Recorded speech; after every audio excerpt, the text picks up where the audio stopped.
Johnny, the three Maple Leaf players that were there, or that are there, Matthews, Marner, Nylander, could you give a quick grade on each of their performances in this tournament?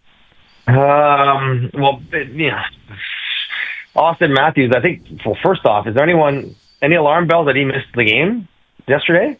Kind of a weird one. It is for me. I'm sorry. Nobody's talking about it. Like Sullivan said, we got some upper body injuries, and then everyone scrambled to go, we're just relaxing them. Like, to me, I don't know. Maybe I was wrong on that. Given his history, Noodles, how can you not be? Like, he's been dealing with something all year. But we don't know if that was this game doesn't matter, so take the night off.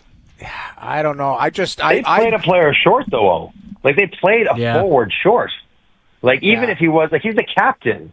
And you have Tkachuk, who was obviously hurt, and McAvoy, who's in the hospital being hurt. Like, you would have dressed the guy. Even if he wasn't going to play a lot, you play him 8 minutes, you dress him. So for Auston, I guess that's my thing. It's like, I'm a little worried if I'm a Leaf fan, did he re-aggravate? Was he never entirely healthy? Well, what's going on here?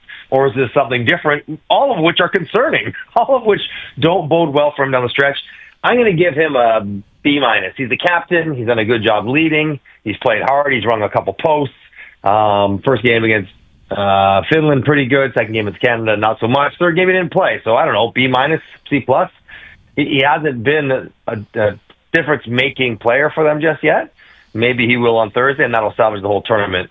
Willie will probably get, based on his expectations for how important he was going to have to be for Sweden, and he was good. He had 2 or 3 points in the tournament. He gets a, B- as well, because he was okay, but he wasn't as dynamic with the puck and a difference maker every single night. Couldn't find the big moment when Sweden was those close games. Like, Sweden is going home having never lost a game in regulation. They were that close, 2 overtime games, and Willie couldn't grab one when it mattered most. So B- or something. And Mitch, probably a C, because he started on McDavid's wing. I had him there on my team, so it's not like I think he was put out of position. I thought that's where he belongs as well. It didn't work. They didn't generate a lot. He had the one great, maybe a B-. Guy scored an overtime game winner, but which is a great moment in 3-on-3. Awesome, incredible for him. A real important moment for him for Canada in this tournament. But as far as just general impact on games, it hasn't happened with the puck, although, of course, he's been good defensively like everybody has in the tournament. So not necessarily a standout banner tournament for any of the Leaf guys right now. They've all been fine, but none have been great. Well, I think that's the thing that's kind of troubling some Leaf fans here, Johnny. Like, yes, he's got the goal at 3-on-3 in overtime, but at 5-on-5, when it's been tight and it's been, taking away time and space, very reminiscent to the playoffs, he's been silent. I mean, like, Leaf fans aren't too happy about that going into the playoffs. If that's the Marner we're going to see, I mean, I don't know. Is that a concern to you, how he's played?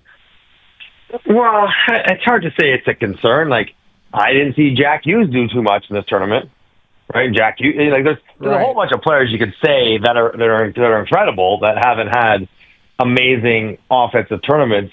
In 3 games, it's such a small sample. Last game, he largely was in a checking role and a defensive role. So, yeah, like, you would have preferred if in a super tight game, you're like, boy, do you ever notice Marner? Does he have it a lot? Is he ever creating, even though nobody else is? He's one of the few who can. But on Canada, the only, like, McDavid, you could say that about, right? What was there? McDavid was the guy you're like, okay, that guy always looks dangerous. But against the U.S., like, almost Nathan McKinnon looked quiet. Like, almost nobody did. So I'm not going to pile on him too much. You prefer it be the opposite, and it would be concerning if he had this kind of impact in a playoff game. But I'm not going to say that he won't do well in the playoffs because he hasn't necessarily thrived here.